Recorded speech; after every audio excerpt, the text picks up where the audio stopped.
Bueno, entonces aquí tenemos el taller que estaba propuesto para esta fase. Entonces aquí tenemos el primer punto, que es el reconocimiento auditivo.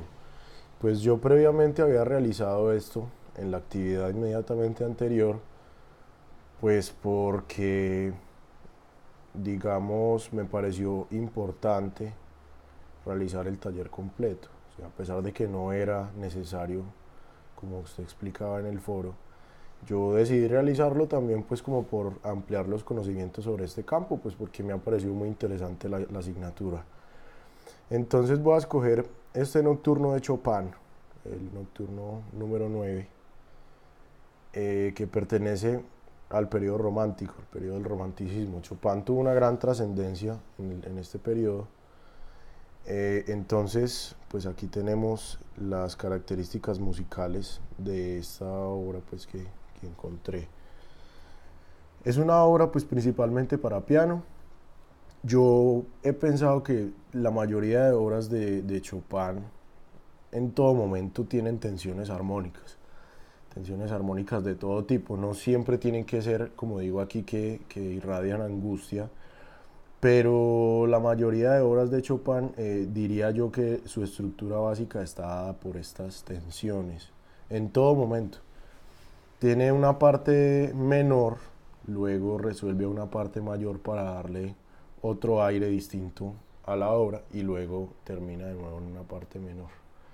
Entonces esta es mi apreciación personal sobre este tema. Aquí tengo las apreciaciones de todos los 16 temas que usted había propuesto para esta fase con su respectiva fecha, su periodo y algunas de las características que había que realizar. Pues estoy haciendo nada más una porque asumo que sería una por grupo, porque aquí en la guía dice que hay que poner 5 audios al azar de la lista, entonces como el grupo es de 5 asumo que sería uno por persona integrante de grupo. Bueno, el punto 2 aquí dice la apreciación musical de la pieza El Vals de las Flores, ¿sí?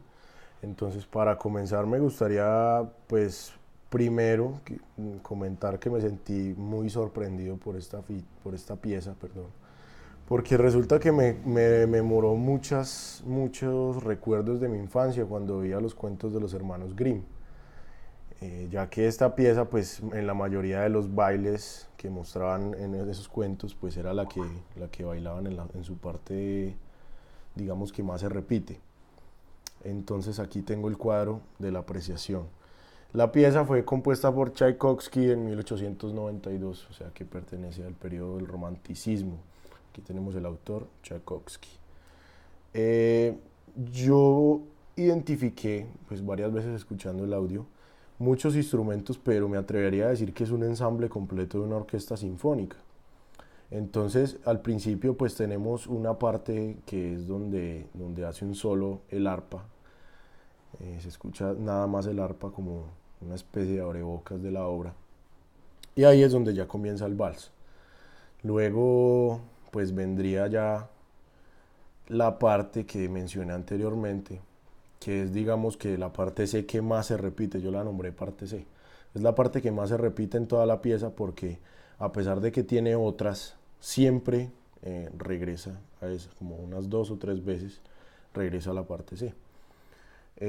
Como aquí vemos, va la parte C, abre la dinámica de crescendo con toda la orquesta, regresa a la parte B, que sería el comienzo de la obra, de nuevo la parte C, y viene la parte D, que ya marca un cambio pues diferente a lo que veníamos escuchando en esas dos partes anteriores, en esas tres partes anteriores, perdón.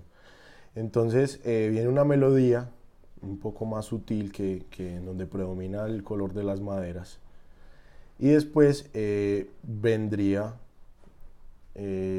una línea melódica en donde pues vienen muy marcado lo que vienen siendo las cuerdas frotadas, todo el ensamble de violas, violines, violonchelos, etcétera. Después la parte que sigue es la misma melodía que la anterior, solo que las cuerdas son las que llevan la melodía en este caso. La misma parte viene la parte de nuevo, entonces sería esta misma parte de, solo que aquí viene marcada por maderas y en la otra viene ya la misma línea melódica pero por cuerdas frotadas. Regresa otra vez a la parte B, pero con una sonoridad diferente. Ya viene como con un poquito de más fuerza, la misma línea melódica, la misma melodía. Y luego regresa de nuevo a la parte C, que es la que venía yo hablando, que es la que más se repite. Después vendría una parte F, que ya es totalmente ajena a lo que veníamos escuchando en toda la obra. Entonces es como un cambio para darle otro aire. Tiene pues ya otras dinámicas dentro de su misma estructura. Y luego vendría un crescendo para darle paso a la parte G, que es la parte pues donde ya culmina el tema y da como la sensación de tranquilidad al final. El final está muy marcado por todo el staccato en todos los instrumentos, en los timbales sinfónicos, en todo el ensamble de metales, bronces y cuerdas frotadas, que son las que pues dan esa estocada final al tema, por decirlo así. Después pues tenemos aquí la clasificación primero, segundo y tercer plano. Entonces yo diría que en primer plano se encuentran las cuerdas frotadas y los metales, todo el ensamble completo de lo que vendría siendo la orquesta en sí. En segundo plano, por su intervención al inicio del tema, yo colocaría el arpa, aunque en ese entonces se encontraba en primer plano, pero después el sonido del arpa pasó a un segundo plano. También acompañar todos estos, pero digamos que era el que en muchos casos determinaba una sonoridad, ¿sí? Y en tercer plano, diría yo que la percusión sinfónica, porque pues a pesar de que se encuentra presente en casi todas las dinámicas, no está todo el tiempo acompañando el tema. Se resalta por allá un triángulo en una parte que le da otro aire muy diferente y quedó excelente. Todas las dinámicas, pues como lo he venido diciendo en todo este tiempo, están marcadas siempre por los pasos entre partes, o sea, también en eso me basé para realizar la cuestión de la división entre partes. Todo está marcado por esas dinámicas, y dentro de las mismas partes pues hay unas dinámicas que son las que le permiten a uno disfrutar en la totalidad del tema. El tempo de la obra, pues la verdad el tempo es un tempo de vals.